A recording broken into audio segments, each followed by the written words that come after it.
Interior Ministry here in Tehran has announced that President Mahmoud Ahmadinejad has won the presidential election in a landslide with 62.6% of the vote against 33% for his challenger, the reformist Mir Hossein Mousavi.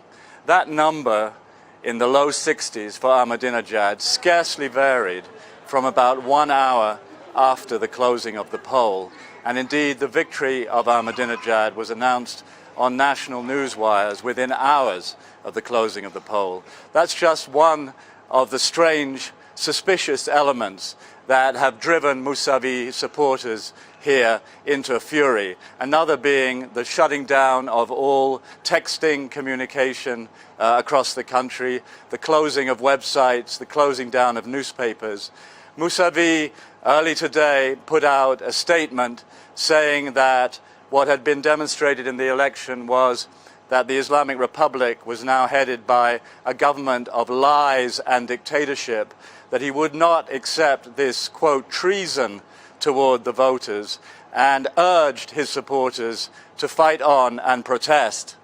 Certainly today, in the streets of Tehran, what had been the green wave, the green tsunami of support for Mr. Mousavi had been replaced by a black wave. I saw black-clad Special Forces riot police sweeping down narrow streets in front of Mr. Mousavi's headquarters and sending a very clear message that this hastily declared victory for President Ahmadinejad would have to stand and that no opposition to it would be accepted. I saw women in tears, many women in tears, all the hopes that had been raised in recent days of democracy in Iran, of greater freedom in Iran, seemingly dashed overnight. What lies ahead now is unclear. What is clear is that there's an enormous amount of tension and unease on the streets of Tehran today, and violence seems to be in the air.